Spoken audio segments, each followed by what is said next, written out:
الحمدللہ صحیح بخاری میں کم از کم 20 احادیث موجود ہیں عاشورہ 10 محرم کے روزے کی فضیلت پہ. ان میں سے بھی جو کنزیکٹو 8 طرق آئے ہیں انٹرنیشنل نمبر کے مطابق 2000 سے لے کر 2007 تک. اس باب کا نام ہی ہے صیام یوم عاشورہ، یعنی یوم عاشورہ کا جو روزہ ہے اس سے متعلق. اور صحیح مسلم میں، بخاری میں تو 20 احادیث ہیں، صحیح مسلم میں 40 احادیث ہیں، جن میں سے جو چیپٹر ہے صوم یوم عاشورہ کنزیکٹو اس میں 34 احادیث 34 ہیں انٹرنیشنل نمبر کے مطابق 2637 سے لے کر 2670 تک. یعنی آلموسٹ بخاری مسلم میں ملا کر یہ آپ کو 50 سے زیادہ احادیث ملیں گی، اور کم از کم 8 صحابہ سے یہ احادیث روایت ہیں. تو اب یہ ساری وہ 50 احادیث تو میں کور نہیں کر سکتا، میں نے صرف پنجتن پاک کی نسبت سے 5 ہی چوز کی ہیں. پہلی حدیث بخاری اور مسلم دونوں میں ہے، صحیح بخاری میں 2006، مسلم میں 2662، اور مشکات میں بھی ہے 2040 انٹرنیشنل نمبر کے مطابق. ابن عباس کہتے ہیں رضی اللہ تعالیٰ عنہما کہ میں نے نبی صلی اللہ علیہ وآلہ وسلم کو یوم عاشورہ 10 محرم اور رمضان مبارک کے علاوہ کسی اور دن کے روزوں کا اہتمام کرتے ہوئے نہیں دیکھا. اور پھر ساتھ ہی فرمایا کہ آپ صلی اللہ علیہ وآلہ وسلم 10 محرم یوم عاشورہ کے دن کو باقی تمام دنوں پر فضیلت دیا کرتے تھے. یہ مسلم شریف کے الفاظ اور بخاری میں بھی موجود. دوسری حدیث صحیح مسلم میں ہے انٹرنیشنل نمبر کے مطابق 2746 اور مشکات میں 2044. ابو قتادہ کہتے ہیں کہ نبی صلی اللہ علیہ وآلہ وسلم نے فرمایا میں اللہ سے امید کرتا ہوں کہ یوم عاشورہ یعنی 10 محرم کا روزہ 1 سال کے گناہوں کا کفارہ بن جائے گا. 1 سال کے.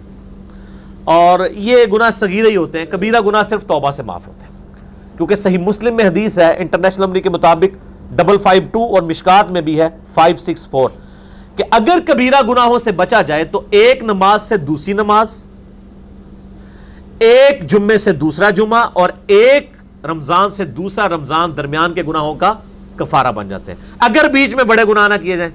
اب یہ نہیں کہ ایک بندہ ایک جمعہ پڑھے اگلا جمعہ پڑھ لے بیچ کے گناہ معاف، نہیں، نماز چھوڑنا خود کبیرہ گناہ ہے. صحیح مسلم میں 246 نمبر حدیث ہے بندے کے کفر اور اسلام کے درمیان فرق کی نماز ہے. تو نماز چھوڑنے سے بڑا کوئی کبیرہ، تو کبیرہ گناہوں سے بچا جائے تو چھوٹے موٹے گناہ جو ہیں وہ اس طرح کے روزوں سے معاف ہو جاتے ہیں. تیسری حدیث بھی بخاری اور مسلم دونوں میں ہے، بخاری میں 2002، مسلم میں 2637. اما عائشہ رضی اللہ تعالیٰ عنہ کہتی ہیں کہ قریش مکہ بھی زمانے جاہلیت میں عاشورہ کا روزہ رکھا کرتے تھے. اور میرا گمان یہ ہے کہ چونکہ ابراہیم علیہ السلام کو آتش نمرود سے نجات ملی تھی تو بنو اسماعیل کو بھی عاشورہ کے دن کی فضیلت پتہ تھی. حالانکہ مشرکین عرب بت پرست تھے، وہ بھی عاشورہ کا روزہ رکھا کرتے تھے. تو نبی صلی اللہ علیہ وآلہ وسلم بھی مکے میں عاشورہ کا روزہ رکھا کرتے تھے. رمضان شریف تو مدینے میں فرض ہوئے نا روزے، مکے میں آپ عاشورہ کا روزہ رکھا کرتے تھے. اما عائشہ کے آگے الفاظ ہیں حتیٰ کہ ہجرت مدینہ کے بعد بھی آپ صلی اللہ علیہ وآلہ وسلم ہمیں حکم دیتے تھے کہ ہم عاشورہ کا روزہ رکھیں، لیکن جب رمضان کے روزے فرض ہوئے تو آپ صلی اللہ علیہ وآلہ وسلم نے ارشاد فرمایا اب جس کی مرضی چاہے وہ عاشورہ کا روزہ رکھے، جس کی مرضی اس روزے کو چھوڑ دے. یعنی رمضان کے روزے جب فرض ہوئے تو نبی صلی اللہ علیہ وآلہ وسلم نے اس کو آبلیگیٹری نہیں رہنے دیا، بلکہ اس کو آپشنل رکھ دیا کہ 10 محرم کا روزہ یہ نفلی روزہ ہے، آپ کو رکھ لے ثواب ہے، کوئی چھوڑ دے کوئی گناہ نہیں ہے، یہ فرض نہیں ہے. چوتھی حدیث بھی بخاری اور مسلم دونوں میں ہے، بخاری میں 2004، مسلم میں 2656. عبداللہ ابن عباس کہتے ہیں کہ جب نبی صلی اللہ علیہ وآلہ وسلم مدینہ شریف تشریف لائے تو آپ نے یہودیوں کو دیکھا کہ وہ عاشورہ کا روزہ رکھتے ہیں. پوچھا کیوں رکھتے ہو؟ تو انہوں نے کہا کہ اللہ تعالیٰ نے موسیٰ علیہ السلام کو نجات دی تھی فرعون سے، تو ہم اس دن کی تعظیم کرتے ہیں. مسلم شریف کے ایک طریق میں الفاظ ہیں ہم اس دن کی تعظیم کرتے ہیں، دوسرے میں الفاظ ہیں ہم اللہ کا شکر کرتے ہیں، اور تیسرے میں الفاظ ہیں کہ ہم اسے عید کے دن کے طور پر مانتے ہیں. تو آپ صلی اللہ علیہ وآلہ وسلم نے فرمایا ہمارا تو زیادہ حق ہے کہ ہم موسیٰ علیہ السلام کے لیے شکرانے کے طور پر روزہ رکھیں، کیونکہ ہم موسیٰ علیہ السلام سے تم سے زیادہ بڑھ کر قریب ہیں. ظاہر ہے کہ وہ تو ٹیمپرڈ فارم میں تورات کو لے کے چل رہے تھے. نبی علیہ السلام کی تو یہ جو دین ہے یہ اسی کی کنٹینیوشن ہے بنی اسرائیل کی، صرف شریعت میں تھوڑی بہت چینج آئی۔ تو آپ صلی اللہ علیہ وسلم نے پھر صحابہ کو حکم دیا کہ 10 محرم الحرام کا روزہ رکھو۔ 5ویں حدیث صحیح مسلم میں ہے 2666، مشکات میں 2041۔ ابن عباس رضی اللہ تعالیٰ عنہ کہتے ہیں کہ جب نبی صلی اللہ علیہ وآلہ وسلم نے ہمیں حکم دیا اس بات کا کہ ہم بھی جو ہے وہ عاشورہ کا روزہ رکھیں، تو کچھ اصحاب نے عرض کیا کہ یہ تو یہود و نصارہ کی پیروی ہو جائے گی ایک طرح کی، تو آپ نے فرمایا پھر تم ان کی مخالفت کرو اور تم 9 تاریخ کا روزہ رکھو، یعنی 9 محرم الحرام کا، اور اگر میں اگلے سال تک زندہ رہا تو میں بھی 9 کا روزہ ایڈ کروں گا۔ لیکن اس سے پہلے ابن عباس کے الفاظ ہیں کہ نبی علیہ السلام دنیا سے چلے گئے۔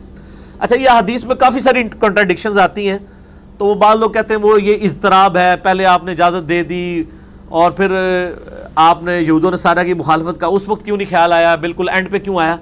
بیسیکلی یہ گریجولی شریعت کے احکام ایوالو ہوتے ہیں، یہ نہیں ہوتا کہ مطلب وہ ایک دن میں ساری چیزیں سیٹل ہو جاتی ہیں، تو یہ یعنی الٹیمیٹلی یہ ڈیسیژن ہوا۔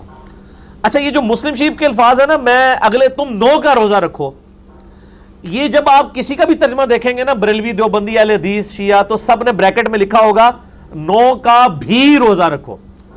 یہ بھی جو انہوں نے لگائی ہوئی ہے نا، یہ حدیث میں نہیں ہے، لیکن لگائی صحیح ہوئی ہے، ایک پہلی شاید جڑی کہ صحیح لائی ہوئی ہے انہوں نے، وہ اس لیے لگائی ہے کہ جامعہ ترمذی میں حدیث ہے 755 انٹرنیشنل نمبر کے مطابق کہ ابن عباس نے فرمایا کہ نبی علیہ السلام ہمیں یوم عاشورہ کا روزہ 10 محرم کو رکھنے کا کہتے تھے، اس میں 10 کی تاریخ بھی آ گئی۔ البتہ اس حدیث کی صحت میں اختلاف ہے، شیخ البانی سے صحیح کہتے ہیں، شیخ زبیر صاحب ضعیف کہتے ہیں حسن بصری کی تدلیس کی وجہ سے، لیکن اس کو سپورٹیو ایک چیز امام ترمذی نے ساتھ جو قول لکھا ہے نا، موقوفاً یہ روایت بالکل صحیح ہے، اس کو شیخ زبیر صاحب بھی صحیح مانتے ہیں۔ امام ترمذی نے اس حدیث 755 کے ساتھ لکھا، ابن عباس فرمایا کرتے تھے کہ 9 اور 10 2 روزے رکھ کر یہودیوں کی مخالفت کرو، اور اس کی پوری سند ہے سنن کبریٰ البیہقی میں انٹرنیشنل نمبر کے مطابق 8187 جلد 4 پیج 287 پہ، جسے شیخ زبیر صاحب نے بھی اپنے الحدیث رسالے میں لکھا ابن عباس کے اس قول کو جو ترمذی لے کے آئے ہیں۔ اور میں نے پہلے بھی عرض کیا ہے کہ اگر کوئی صحابی کی حدیث موقوف ثابت ہو جائے تو مرفوع حدیث اگر ضعیف بھی ہو نا، اس کو سپورٹ مل جاتی ہے۔ تو ابن عباس فرمایا کرتے ہیں کہ یہود و نصارہ کی مخالفت کرو 9 اور 10 2 روزے رکھ کے۔ اب آپ کو پتہ چلا مسلم میں انہوں نے بھی کیوں کیا ہے، وہ اس کی وجہ سے کیا۔ مسند احمد میں ایک حدیث ہے انٹرنیشنل نمبر کے مطابق 2154، یہ حدیث کمزور ہے، اس میں ابن عباس کا قول یہ ہے کہ یہود و نصارہ کی مخالفت کرو 10 سے پہلے ایک روزہ ملا کر یا 10 کے بعد ایک روزہ ملا کے، یعنی 9 اور 11 دونوں آپشن ہے۔ بعض اجتہاداً یہ صحیح ہے، اگر کسی شخص کا 9 کا روزہ رہ جائے، اب اس نے 10 کا رکھا ہے، میرے ساتھ ایک دفعہ ایسے ہو گیا تھا، پھر میں نے 11 کا روزہ رکھ لیا تھا تاکہ مخالفت ہو جائے 2 روزے رکھ کر۔ تو اب مسلم شریف کی جو حدیث ہے اگلے سال میں زندہ رہا تو 9 کا رکھوں گا، تو وہ بھی ہے، یہ نہیں ہے کہ 10 کا چھوڑ دوں گا، 10 کے بغیر تو عاشورہ کا لفظ ہی نہیں بنتا۔ ٹھیک ہو گیا، عاشورہ کا لفظ تو بولا ہی 10 کے اوپر جاتا ہے۔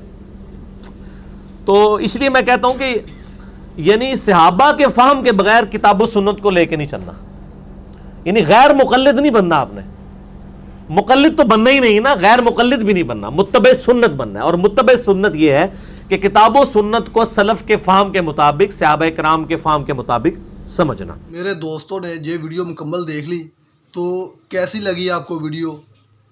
امید کرتا ہوں کہ آپ کو اچھی ویڈیو لگی ہوگی، آپ کے علم میں اضافہ ہوا کہ نہیں ہوا، آپ ہمیں کمنٹس کر کے بتائیے گا، اور ایسی اچھی ویڈیو دیکھنے کے لیے ہمارے چینل کو سبسکرائب کیجیے گا۔ اوکے، اللہ حافظ۔